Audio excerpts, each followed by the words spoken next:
Okay.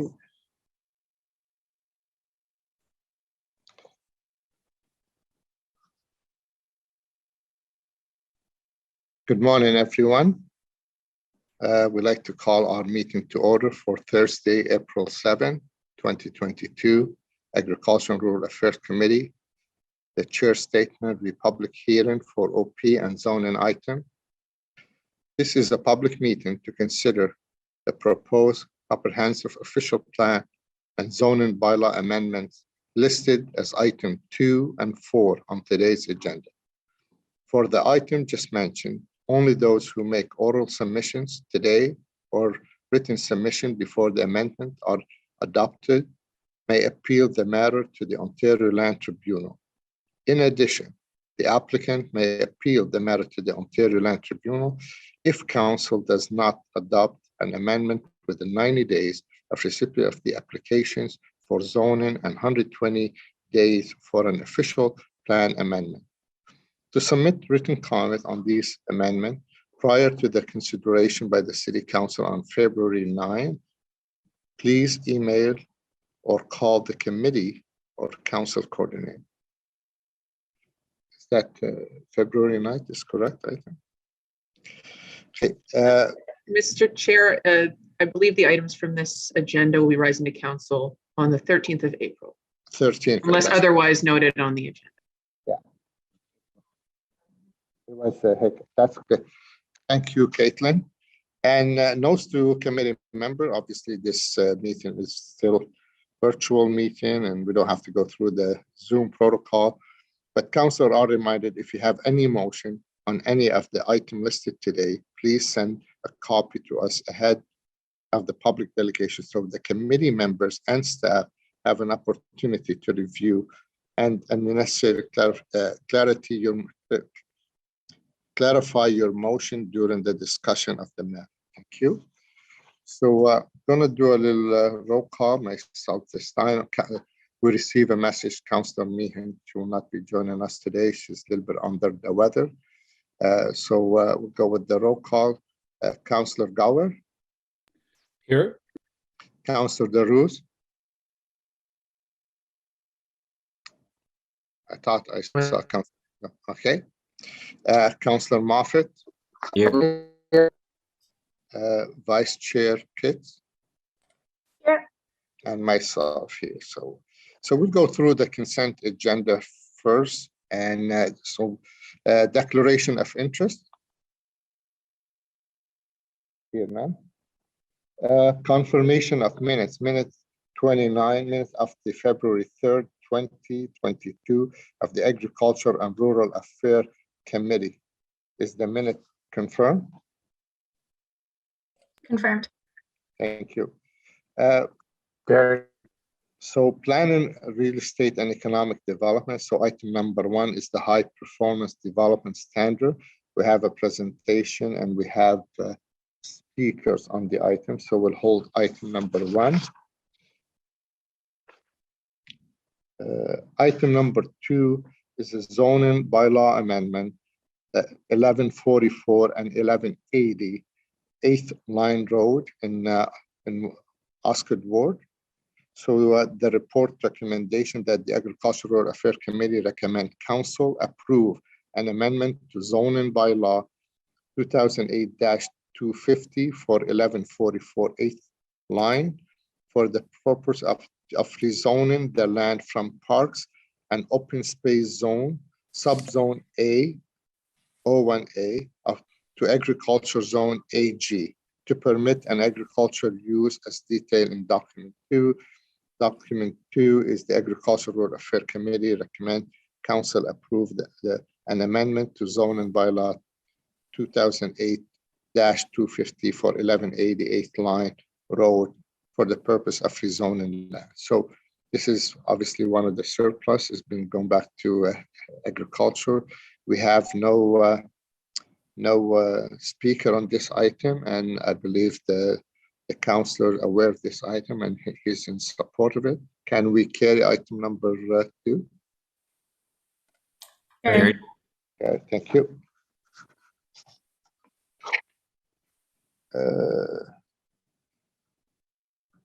And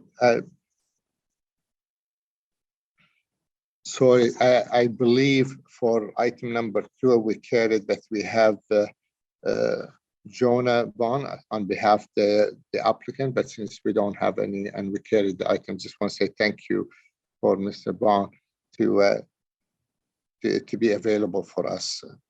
Item number 3 is Thomas Gamble Municipal Drain Appointment of Engineer. That's also in Osgood Ward and Gloucester South Nepean.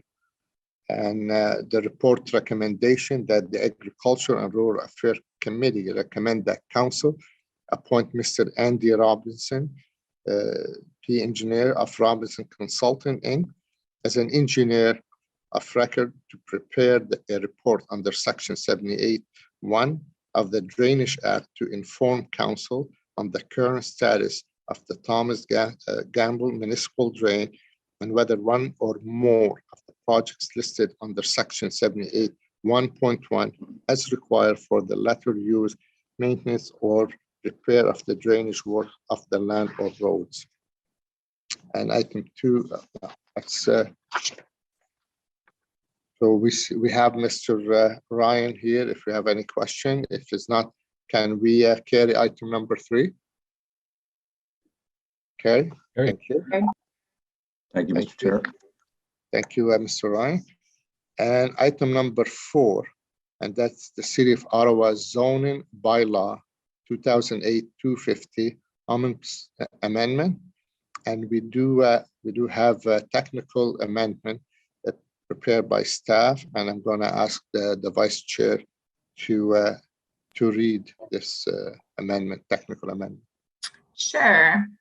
I'll just skip over the first whereas, but whereas the report recommends multiple amendments to the zoning bylaw 2008-250 with ARAC considering those located in rural areas as set out in recommendation 1 and planning committee approving the other amendments as outlined in recommendation 2. Whereas since the release of the report with the ARAC agenda on March 28th, staff have revised the report to add an additional anomaly for consideration by the planning committee, and the revised report was released with the planning committee agenda on April 4th. Whereas while these changes do not impact the amendments to be considered for approval by ARAC, the committee should receive the revised report. Therefore, be it resolved that the Agricultural and Rural Affairs Committee receive and consider the revised version of report at today's meeting. Thank you, Madam Vice Chair. And the report recommendation item number 1, that the Agricultural and Rural Affairs Committee recommend Council approve amendments to zoning bylaw 2008-250 as shown in document 1 and detailed in document 3. So item number 2 has already been approved by planning committee. Item number 3, that the planning and agriculture and rural affairs committees approve the consultation detail section of this report be included as part of the brief explanation in a summary of written and oral public submissions to be prepared by the Office of the City Clerk and submitted to Council in a report titled Summary of Oral and Written Public Submission for items subject to the Planning Act explanation requirements at the City Council meeting of April 27, 2022, subject to submissions received between the publication of this report and the time of Council decision. So we have no presentation, no delegation on this item. First, can we accept the technical amendment from the Vice Chair? Carried. Okay. And on the item, carried as amended? Thank you. Thank you very much. Item number 5, status update, Agriculture and Rural Affairs Committee inquiries and motion for the period ending March 25th, 2020. Receive. I guess this is an update. Thank you. I do have motions we need to waive the rules, but we can come back to it at the end of the meeting because right now we have we need to go to item number 1 and have a presentation from staff and go through the 3 speakers who sign up to speak. So with that, we'll go to Mr. Herwire. I believe you have the presentation for us. Yes. Good morning, Chair, members of committee. Thank you. While the presentation's loading, I'll just provide some brief introductory remarks, and Rebecca Hagan, our file lead, will be walking you through the presentation shortly. So most committee members and those present will recall this item was considered at Planning Committee on March 10th, where it was recommended for approval. There was also a motion tabled that will rise to council on April 13th. Last week, staff circulated a number of documents to members of council and our stakeholders on this file that spoke to the motion, the implications of it. There's information on costing, thresholds where the standard would apply, and a number of things that Rebecca will walk you through. So I will also just mention that Rebecca is supported this morning by Melissa Jort-Conway from our Climate Change and Resiliency team, and Dr. Stowe and Martha Copestake from our Natural Systems. So I'll turn it over to Rebecca to provide a brief presentation, and there'll be a bit of a focus on how it applies to the rural areas specifically. Thanks.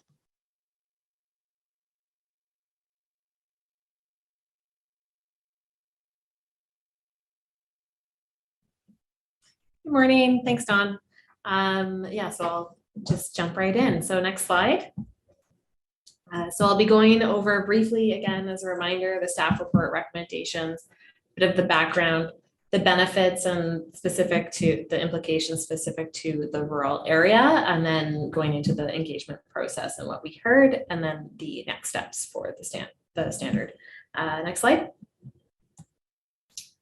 The first four recommendations deal with approving the metrics for site plan control and plan of subdivision, as well as the implementation plan and supporting legislative changes to the site plan control bylaw.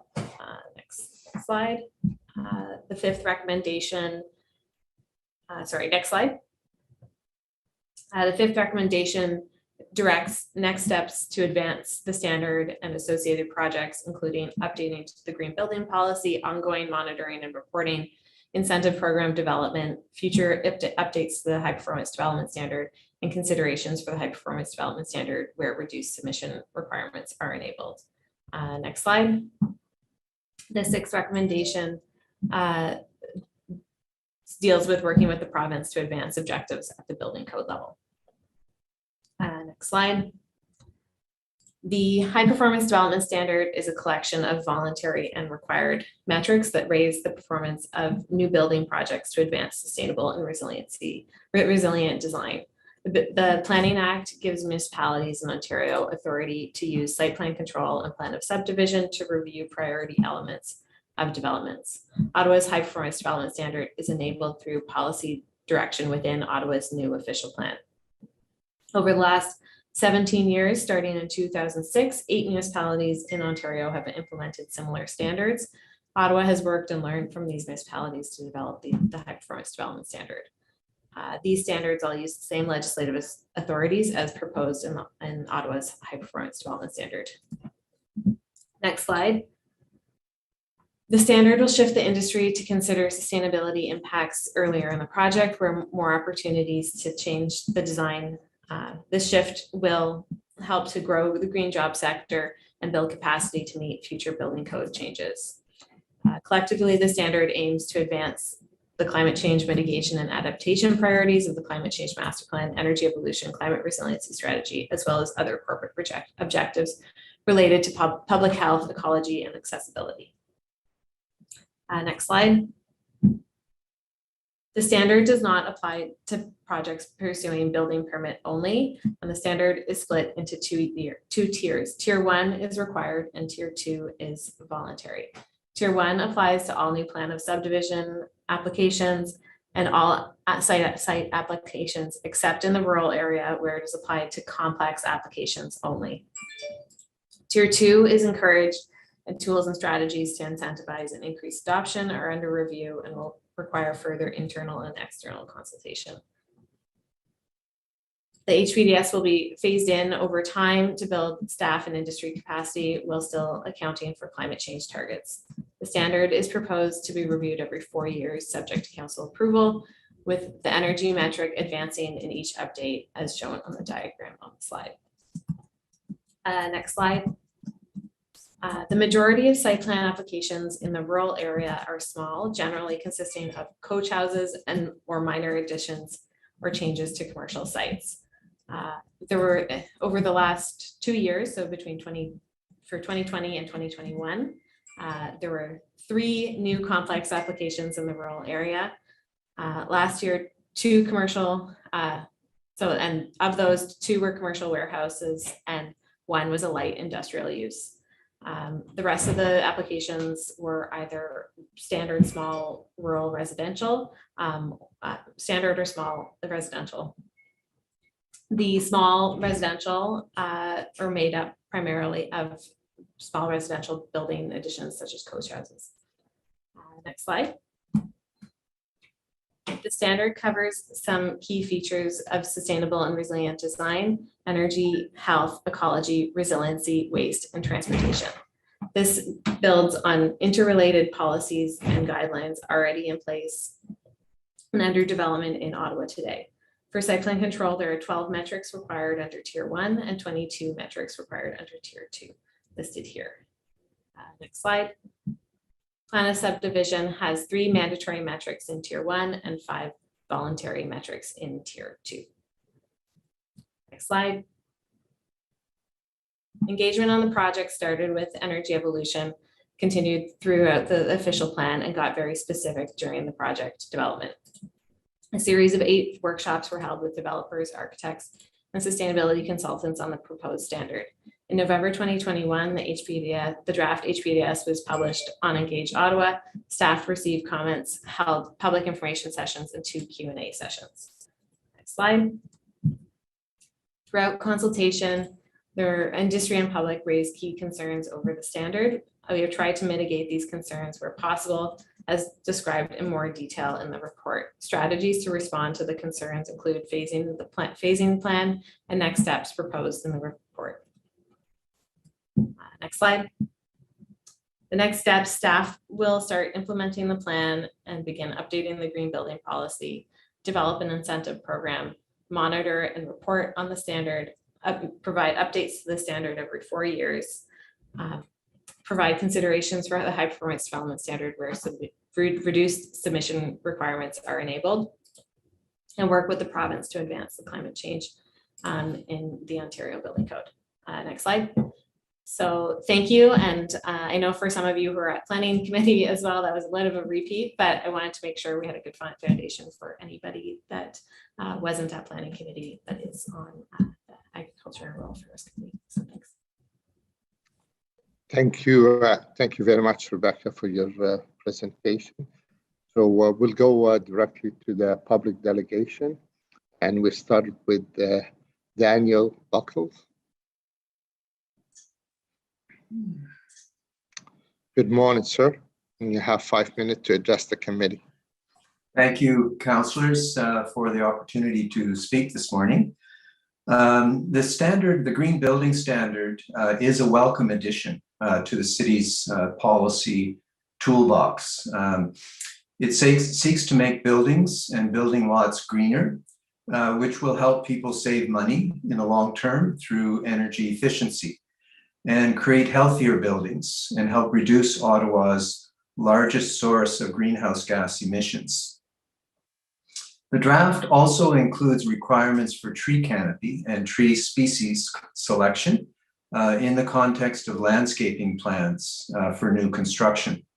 This is an improvement over the current situation because it puts trees on the agenda at the design stage, at least for larger new buildings. I'm presenting today on behalf of a dozen technical experts, landscape architects, botanists, arborists, and owners of plant nurseries to call on this committee and council to increase the native biodiversity target for plants on the at-grade landscaped site of new buildings that are subject to these new rules. The current target of 50% is too low to compensate for serious biodiversity loss in both rural and urban landscapes. And it fails to provide leadership on biodiversity to the building and landscaping industry. The reasons native species are important should be evident. Plants are the foundation of healthy ecosystems. In our ecozone, trees historically make up the bulk of the plant biomass. If the majority of those trees are not native species, the rest of the native ecosystem, including pollinators, cannot survive. Rural livelihoods depend directly on native tree biodiversity. Native trees are better adapted to local conditions and usually provide better erosion control and survival in extreme conditions. They harbor natural enemies of crop pests and can support pollinators for fruit and vegetable crops at times when they are not in flower. Urban and suburban spaces also benefit and are becoming more and more important as biodiversity refuges. Research in urban landscapes has shown that a minimum 70% of native plant biomass is required to support the density of the insect population that songbirds need to successfully rear their young. For the already reduced songbird population to rebound, an even higher percentage of native plant species is necessary. A clear signal from the city is needed to launch the shift to greater native plant biodiversity in Ottawa's new subdivisions in villages and in peri-urban Ottawa.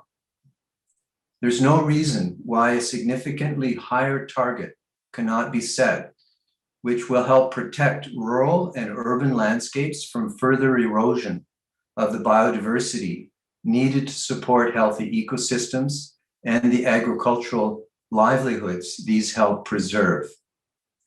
Consequently, we ask that this committee and council bring forward a target of 80% native plants on sites subject to the rules of the Green Standard. Thank you, and I welcome any questions. Thank you. Thank you very much, Mr. Buckles. I see Councillor Menard. Councillor Menard.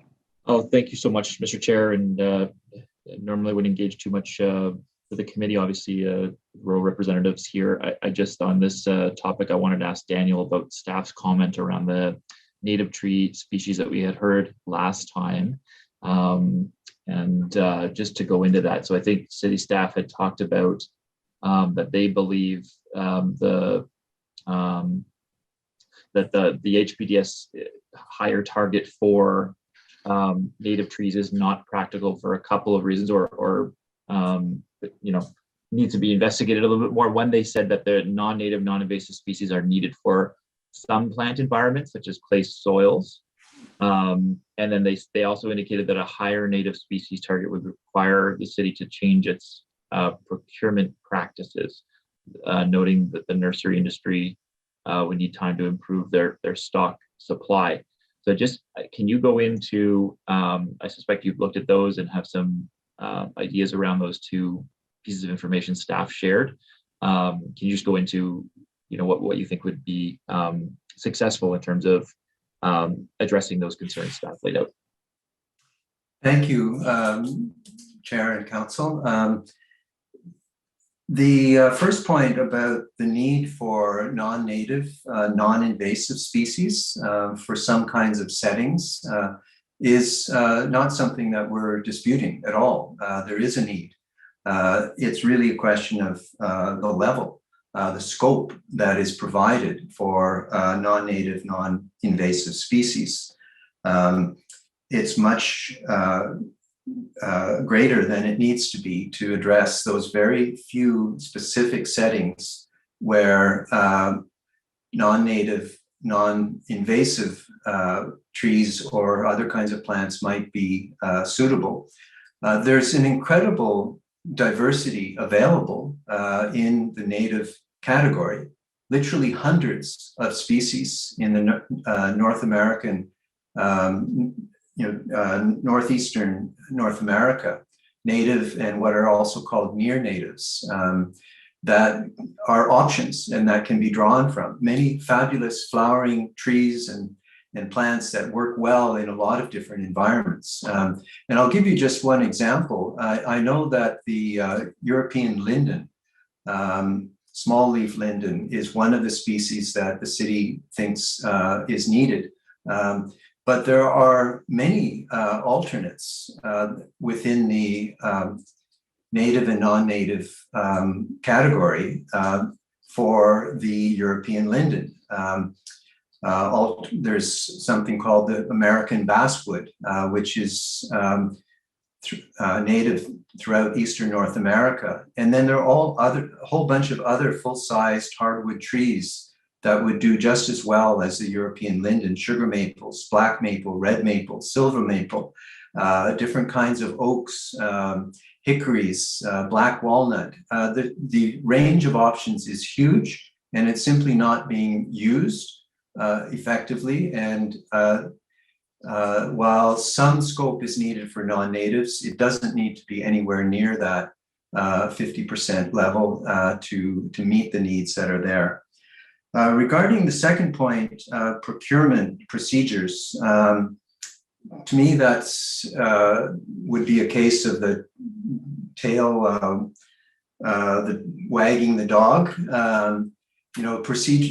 The procurement procedures need to show leadership, and they could be phased in as well. And so I don't see that as a very compelling reason to set a very low target for species diversity. Nurseries can adapt, and those species are, the native and near natives are available. So let's make use of them. Let's provide some leadership on this very important point that will impact rural landscapes as well as the urban environment. Thank you for that. That's an interesting idea about phased-in approach. I think Toronto has done that, where so that procurement can kind of catch up to the desired level.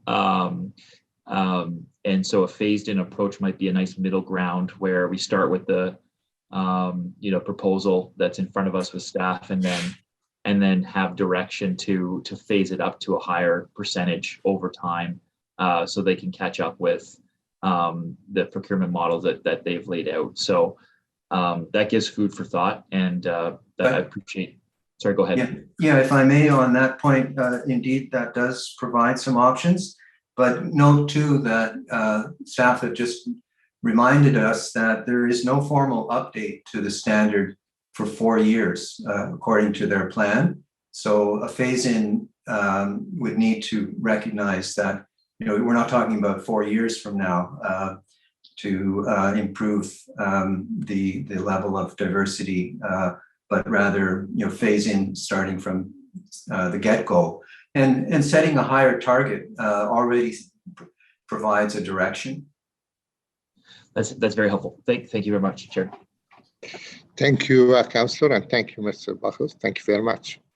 And our next presenter, Marion, I see you're on behalf of cafes. I want to begin by saying thank you to you and to the group and member of the cafes. Marion, the floor is yours. Thank you. I have a presentation coming. There we are. Good. I am just a little second. I am, well, Chair Councillor, good morning, and thank you for the opportunity to speak to you today about the High Performance Development Standard. My name is Marion Sikorski, and I have worked with Angela Keller-Herzog and John Freeman of CAFES over the last few months on analyzing the HPDS and listening to many community representatives. I would like to thank city staff, and in particular Rebecca Hagan, who has been quick to respond with comprehensive comments and explanations to every question we had about the HPDS. Next slide, please. Before I go into the details, I want to take a step back and look at the bigger picture again, and the reason why we're even considering the standard. The climate crisis. Sadly, the world's climate is nearing major tipping points. Once these tipping points are reached, they are irreversible in human timescales and in some cases can have catastrophic consequences for our climate. So not surprisingly, the IPCC emphasizes in its latest report the urgency of immediate and more ambitious action, and that half measures are no longer an option. Cities, you play a crucial role in this. So the HPDS is a great opportunity to make a difference and help Ottawa transition to a net zero and resilient future, and follow through on addressing the climate emergency you declared in 2019. Next slide, please. Unfortunately, the HPDS is lacking in a number of areas. The issues I and others have raised at the Planning Committee in March are that this standard will not apply to a large proportion of new buildings. Second, the standard's ambition is in many respects behind Toronto's latest Green Standard version 4. And that's because Ottawa modeled itself on the older version 3. Also, monitoring and enforcement mechanisms, as well as incentives, all key aspects of the standard are still missing. But I understand the city is working on coming up with those, and I hope they will be bold and effective. Next slide, please. Today, I want to focus on just two aspects: energy efficiency and electric vehicle charging. These two are key to making the net zero transition that is so important to avert a climate crisis. Next slide. As of now, the energy efficiency requirements of this standard are limited to buildings over 2,000 square meters. I understand there is a motion in preparation that will extend energy efficiency requirements to a larger proportion of buildings. So without going into more detail, I hope you will support this motion when it is presented. Next slide, please. Now, electric vehicle infrastructure is the point where net zero buildings and net zero mobility intersect. And it's hugely important to be ambitious to reach Ottawa's net zero goals.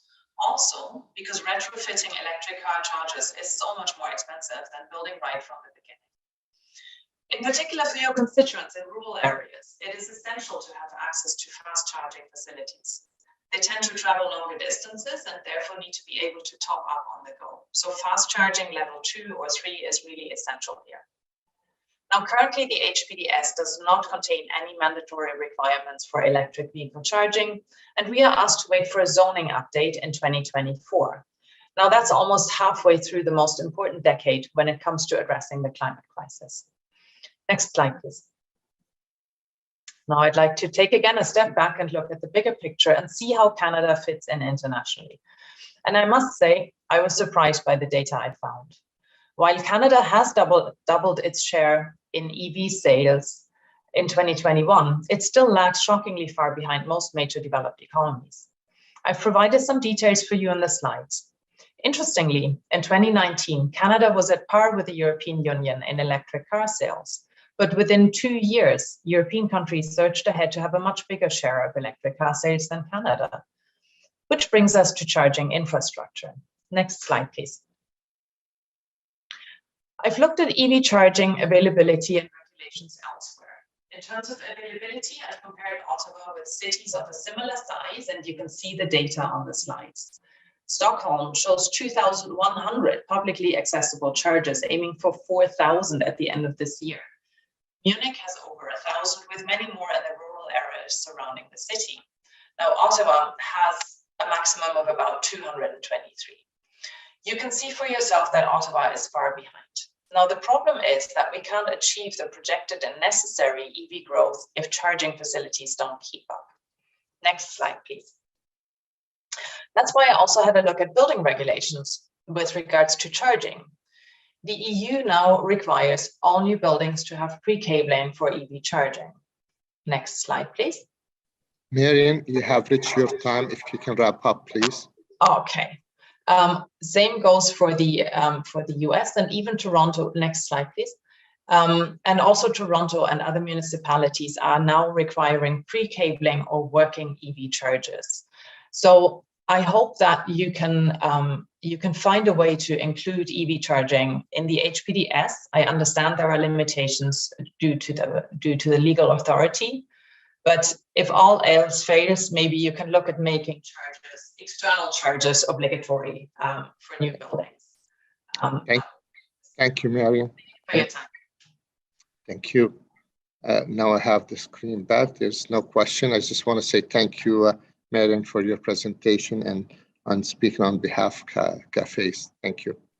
Our next speaker is Raymond Dury on behalf of the Electric Vehicle Council of Ottawa. Hi, folks. Can you go to slide 4, please? So, so I am skipping the first slides there because I presented them before. And essentially what the first slide say is that we are seeing for 2025, we're seeing automakers globally predict to produce over 30% of their new cars will be electric at that time. So we're seeing a massive wave of electric vehicles hitting the market. Why is this an issue for rural areas? Well, the more you drive, the more EVs are a good financial option for you. And we know that people in rural areas tend to have longer commutes. Everything is further for them, so they need to drive more. The biggest impediment, so we're thinking that based on our calculations, that by 2030, only 8 years from now, about 30% of the fleet, so that's not sales, that's the fleet, will be electric. So that means at least 30% of the new housing will require charging. Charging at home is the cheapest and easiest solution, and it's a big barrier to adoption. We hear all the time of people telling us that they would love to have an EV, but they can't charge at home, so they're not buying an EV and hoping to be able to do so in the future. Next slide, please. So in Ottawa specifically, there are 3 parts of the HPDS that I would like to see some improvements in. First one is move EV charging to Tier 1, make it mandatory immediately. We had at the provincial level a requirement for EV charging 4 years ago. It was removed by the Ford government, and we are now many years behind other jurisdictions who have implemented mandatory pre-wiring, at least in many areas in North America and elsewhere in the world, like Marian said earlier. We need to catch up on this. We can't wait for 2024. So we're suggesting to use the existing zoning text that has been used in other municipalities and implement it in Ottawa. Next slide, please. The next point is that the standard in Tier 2 provides for new builds with level 1 charging. We believe that's inappropriate for new buildings.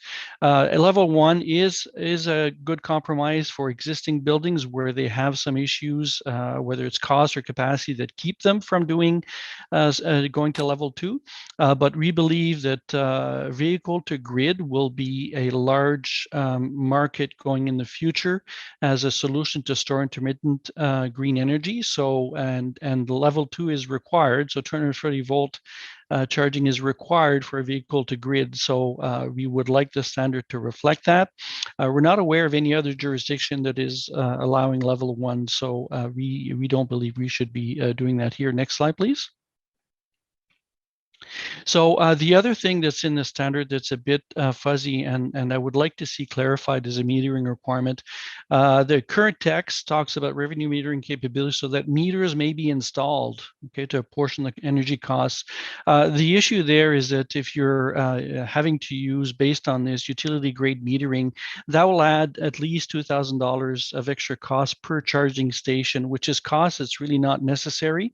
So what we are suggesting is that the text be modified so that software-based metering is acceptable. That should be enough to apportion the cost, as the any issues with the accuracy of the metering would likely be similar across different vehicles and would not affect the apportionment of charges. So we're suggesting that this be changed to make sure that we don't end up in a situation where a ton of additional cost is added in new bills that's not really required. And this would partially, well, actually more than balance out the extra cost of putting level 2 in place from the get-go instead of level 1. So I think that's my last slide. So yes, so thank you, Chair, and that's my presentation. Thank you very much, Raymond, for your presentation. And I see there's no question for you. Thank you very much. And we'll go to our colleague, whether on committee member or non-member, if you have any question for our staff at this point. Councillor Delruz. Thank you, Mr. Chair. I'm sorry I'm having a internet connection problem, but I hope you can hear me on that. We can hear you. Maybe you should call your councillor about bad internet. Go ahead. Thank you, Mr. Chair. I have a quick question for staff. From my understanding from the report, we do have an Ontario Building Code regulation that was updated in 2012, and we follow the building code now since then. And then now the report asking for 25% more efficiency from what we already have. Now this is it come under, if I'm my understanding, staff or legal can answer this question. Are you pushing this under the Planning Act or under the Building Code regulation? It's under the Planning Act regulation that the energy efficiency modeling requirements are being applied. Thanks, Rebecca. And is that legal? I'm sure we're discussing it with legal, and this is something above and beyond the building code regulation, if I'm not mistaken. Do you want me to answer that, Mr. Chair, or would you like Rebecca to answer first? Please, no, you can go ahead, please. So, Mr. Chair, this is being pursued under the Planning Act, as staff have indicated, which is a separate piece of legislation from the Building Code and its associated regulations. Thank you, Christina. My next question will be, Mr. Chair, is if this is it's been approved and we vote on it today and it goes to council and we implement that, is a staff going to be able to enforce that, or we need to hire a consultant or engineer to be able to enforce what we are really putting in place? Rebecca? The question is, do you have it in-house, or are we going to hire someone, a consultant or an engineer, for us to be able to enforce what we are requesting right now from the builders? The report recommends having a third-party energy model consultant to support with the review of the energy modeling reports. So it would be outside. Outsourced. Thank you, Mr. Chair. There is a couple. I am not against really efficiency or adding more policies, but the thing is, the federal government budget today will be front and center about affordability, and then the government, the provincial government and the federal government, they've been really working hard to making sure homes will be affordable. This is all the added cost that we are going to cost for us to implement those. As we heard from the industry, it's gonna translate down to the consumer, because there is no builder. It's going to take the cost of those new addition that what the province really want us to do based on the building code of Ontario. So Mr. Chair, there is a lots of work to be done with this. It's going to cost the city money. We're adding another layer yet, because this is going to not be enforced under the building code. If you look at from the presentation, the site plan and all the approval has to be submit way before the approval. So there is we're adding really more steps to the approval, and it's going to delay things. So for that, Mr. Chair, I cannot support that. I'm sorry, maybe for my lengthy question, but that's where I stand on that. Thank you. Thank you, Councillor Delruz. And Councillor Gower. Thanks, Chair. Not a question, but there's several committee members here who took part in a 4-hour conversation at Planning Committee on this. And I just wanted to say first, certainly not as much discussion happening in this meeting as we had at Planning Committee, but I hope that delegations who've come out don't consider less of a discussion here to equal less of an interest from committee members. But we have had quite a long debate. On the cost, I think I just wanted to echo what I said at Planning Committee a few weeks back. There is a cost, and it will mean some increase in the cost to build a new home or a new building. It's hard to quantify exactly what that is, but there's also some significant benefits that will result in less cost down the road. One that I'll mention is just resiliency to climate change, which is significant, especially in rural areas of our city. And when we're looking at affordability, I think we also have to look beyond just the initial purchase price of a home or a building and look towards the long-term lifespan and replacement costs of a building or ongoing maintenance. And I can see where some of the measures captured by staff in this proposal would have long-term cost benefits to a property owner or a homeowner down the road. So I always keep that in mind as well. It's not just the one-off purchase price, but the ongoing ability to keep maintenance costs lower as well. So thank you, staff, for the report on this. I will be supporting it as I did at Planning Committee. Thanks. Thank you, Councillor Gower. Any other question or comment from my colleague? Councillor Menard? Thanks very much, Chair. I'll really keep it short. Appreciate this item being here. We've worked with staff on a motion for council, which is supported, and I think I'll follow up on I've been following up on the 2 points that were raised around the electric charging stations and then the native tree species, just offline with staff. But just wanted to say, really appreciate staff's work on this thus far and where we can get from now into the next 4-year period. So just a thank you for the work there. Thank you, Councillor Menard, and thank you again for joining us today in this meeting. And just to echo a little bit of Councillor Gower's comment, really, if we don't see quite a bit of interest from the rural area as much we've seen in the other part of the city, because as you saw on the slide, there's only 3 applications in 2 years in the rural area will have impact by this. So obviously we are one team, one city, and I mean, when I don't have to bring back to you how important resiliency is. I had to deal with 2 floods and 1 tornado in 4 years. So building something sustainable for the future, for the environment is important to all of us. So I'm not sure if we need to go A's and A's on this report, but my understanding, Christine, Madam Inta, this is going back to council, and it has both on the Planning Committee and Agricultural Rural Affairs Committee recommend to council. Basically, we can just carry this item, all of it, all the report, and we'll go to council with a dissent from Councillor DeRose on the report. Is any other dissent, or do we need A's and A's on it? Thank you, Mr. Chair. So, okay, so there's no A's and A's required. So on the item carry with a dissent from Councillor DeRose. Thank you. Go back to our. So we do have a motion. I'm gonna ask the vice chair to take the chair now, because this motion is first of all, we need to waive the rules to deal with this motion today. Can we waive the rules on it? Is timely? Carried. Okay.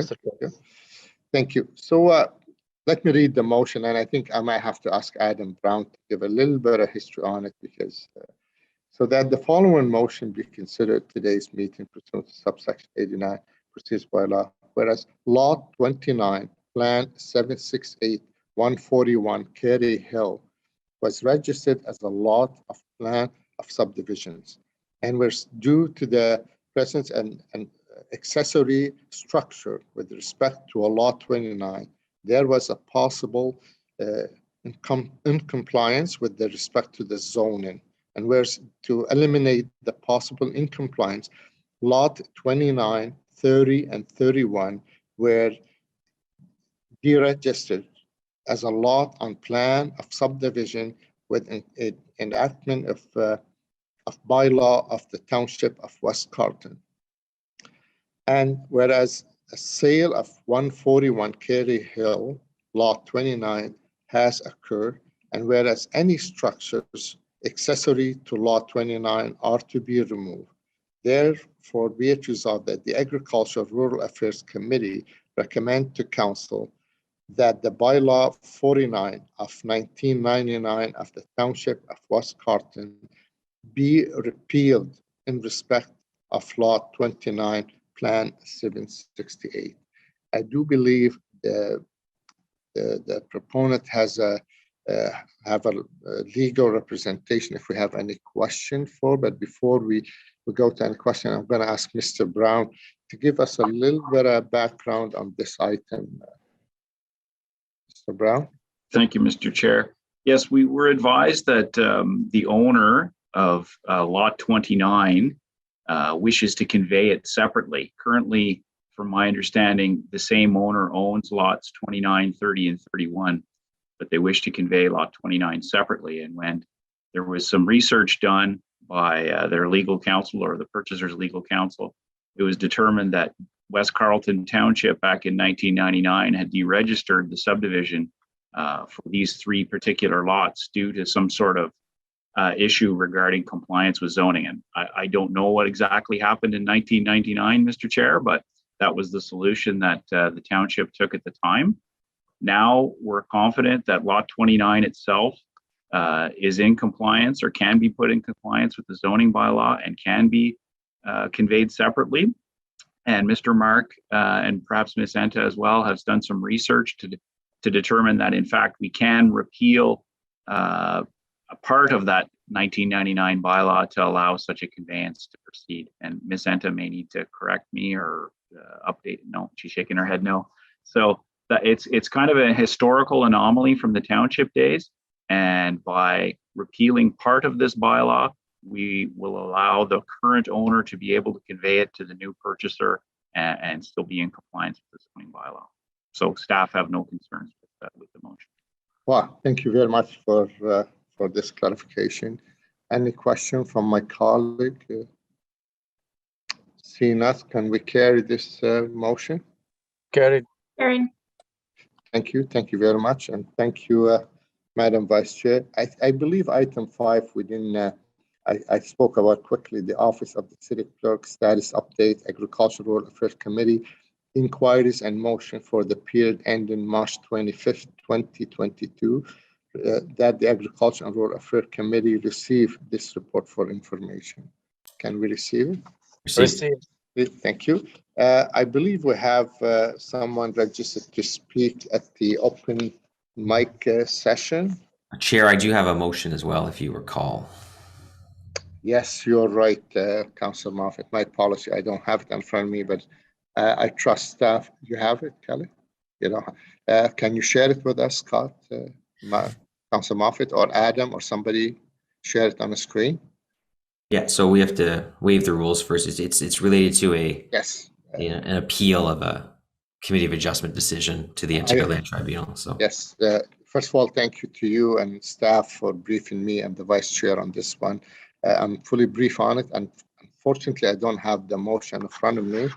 If you have it and you can share it on the screen, then we can waive the rule to receive it. Adam, or do you have the motion?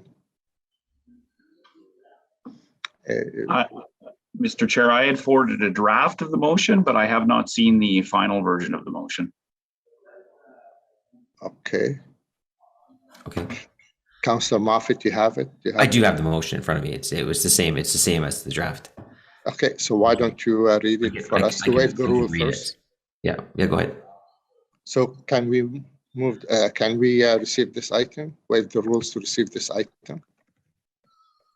See, yes. Go ahead, Councilor Moffitt. Thanks. So it's a bit of a unique situation, something I've never had to bring before, but here we are. As I mentioned, it's a Committee of Adjustment decision that the city has appealed to the Ontario Land Tribunal.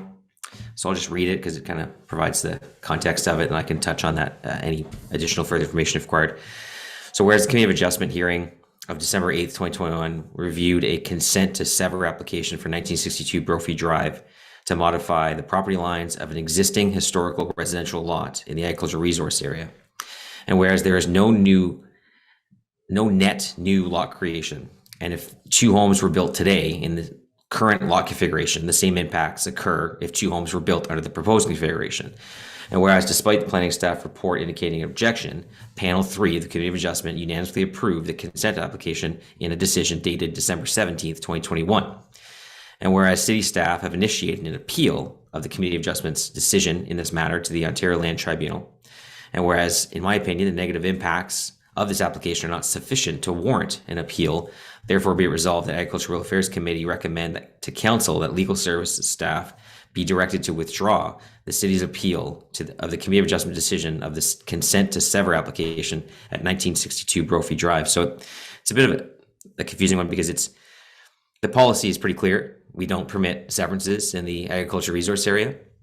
This, though, comes along with another application. So there's two land parcels. One's a much larger parcel, one's a smaller parcel.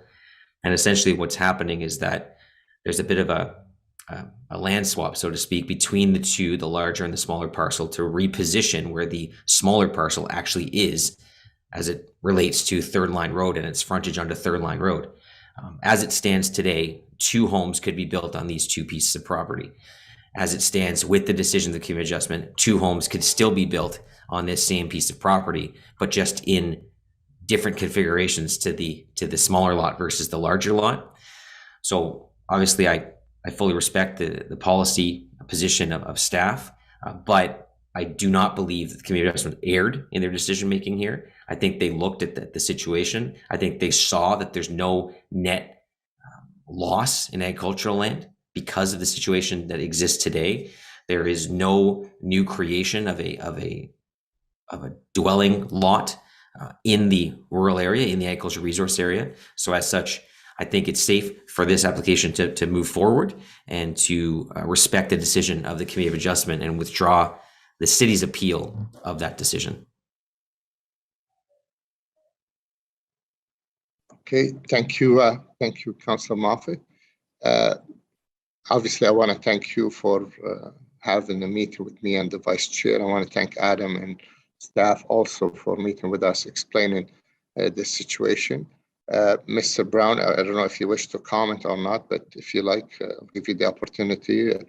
I know staff's position, as you mentioned, Councillor Moffat, they are the custodian of the policy and they follow the policy. My biggest concern was loss of agricultural land, and I think you said it 3 times. There will be no net loss to agricultural land with this.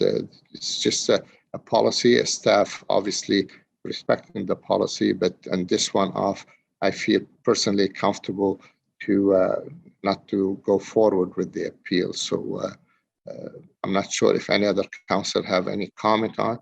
If it's not, that's my position. I would support the councillor's motion on this one. Do you see any question to Councillor Moffat or to staff? None? Can we carry the motion? Carry. Okay.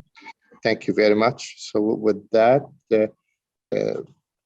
that's no other business, but we do have our next meeting is Thursday, May 5th, and is the person for the open mic present is here? Sorry, I didn't get the name. Is Mike? Mike, okay. Mr. Baggett, I believe you have registered to speak at the open mic session. You have 5 minutes to speak. Go ahead. Could we have the slides loaded, please? Oh, thank you. Already. Good day. Thank you for the time to speak today. Rural residents have heard loud and clear that Ottawa wants to get it right when it comes to zoning for wind turbines and has been given that power by the province. This is definitely an opportunity for Ottawa to show leadership. Next slide, please.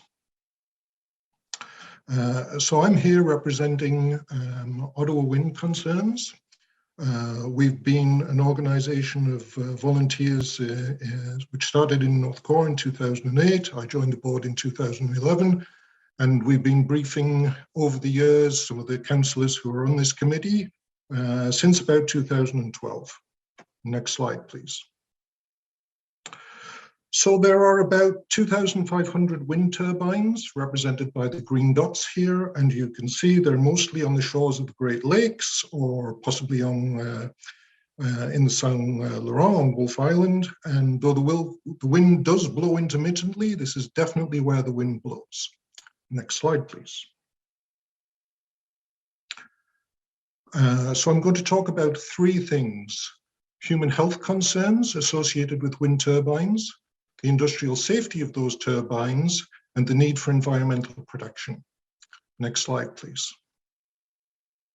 So this is the most important slide that I'm probably going to present to you today. I remember going to a meeting in November 2014 with Health Canada on Laurier, and they presented their report where they'd studied health concerns, and I have to say it was not the best designed report I've ever seen, best designed study.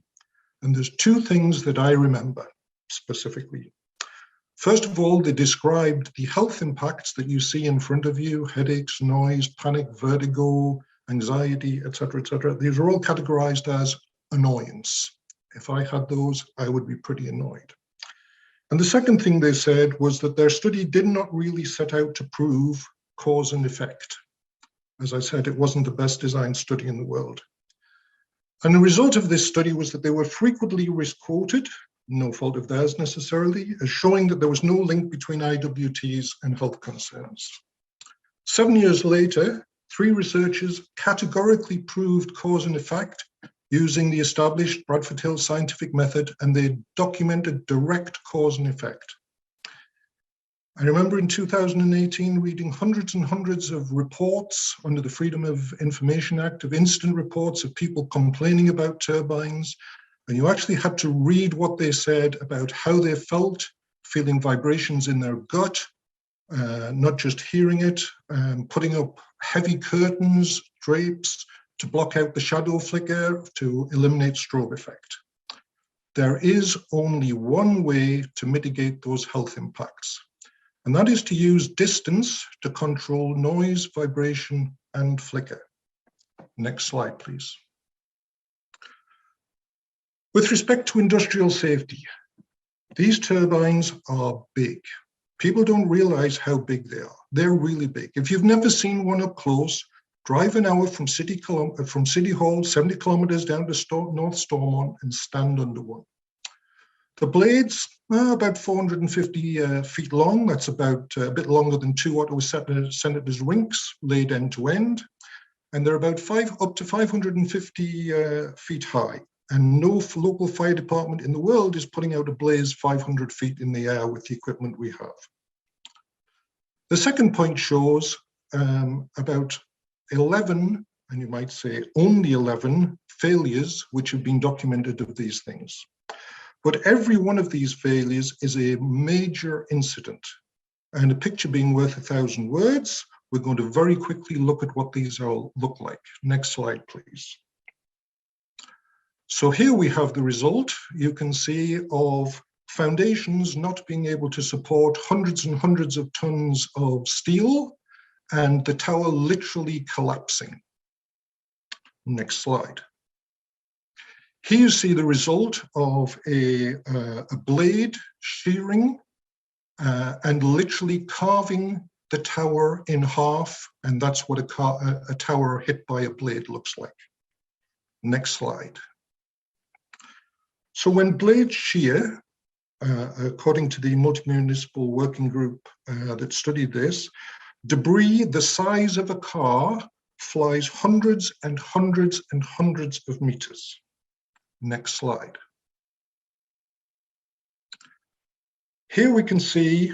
Mr. Beckett, if you can wrap up, please. Your time is up, but go ahead, wrap up, please. Okay, thank you. Next slide, please. Next slide, please. We need environmental protection for birds. Next slide, please. Okay, we're getting to the last 2 slides. I'll be extremely quick. The Green Energy Act had setbacks of 550 meters. They were never changed. The setbacks from public roads and railways were not enough. Turbines have grown by over 50%. Modern setbacks have changed in the last few years. Here are some examples from around the world, and there are references there which show what more typical setbacks are now as best practices. Last slide, please. That was the last slide. Okay. Sorry, my apologies. This is the last slide. Okay. Okay, go ahead. Thank you. So our proposal is that 2 kilometer setbacks to property lines are appropriate. 1 kilometre setbacks to public roads, railways are necessary, and that we need environmental protection studies, not just for birds, but I understand that based on a study last night that came out, also the impact of well waters and aquifers. And the only thing which... Thank you, sir. Sorry, we were leaning... Yeah, understood. Thank you. Thank you for your time, sir. Thank you. And now we do have your presentation. Is that correct? You have both my presentation and you have two of the most relevant reports that I cited here for your planners to study, and there is other information should they so wish. Okay, so before you leave, we have a question from Councillor Moffat. Councillor Moffat. Thanks, Rui. Just a comment to thank you for coming here today, and also just to remind, I think I've shared with you in the past that there will be the opportunity to discuss this as the city develops its zoning bylaw for the entire city, because we aren't just updating the previous zoning bylaw, we're drafting a new one, which is something we haven't done in many years. So that'll be the opportunity, and there will be obviously immense consultation on that process. And in the meantime, it's also important to know to anyone listening, Mike knows this, but to anyone listening, that there is no current process to apply for industrial wind turbines of the nature presented in the report in Ontario at the moment. Of course, we know that can always change, but it does look like things should line up well for the city, considering potential setbacks in zoning against any potential future development application that could come should the province create a new process to do so. Thanks, Mike. Thank you, Councillor Moffat. Can I follow up and find out how and if we can engage in that later process? May I send you an email? Yeah, of course. Yeah, you can send me an email. I can get you in touch with the staff leads on it so they can give you a better idea of engagement process and whatnot. Perfect. Thank you very much for your time. No worries. And I'm sure, Mike, you know our colleague, he's the chair of the environment committees as well. Okay, with that, we'll receive the presentation, and next meeting is May 5th, adjournment. We're adjourned. Thank you very much, folks, and have a great day. Thank you.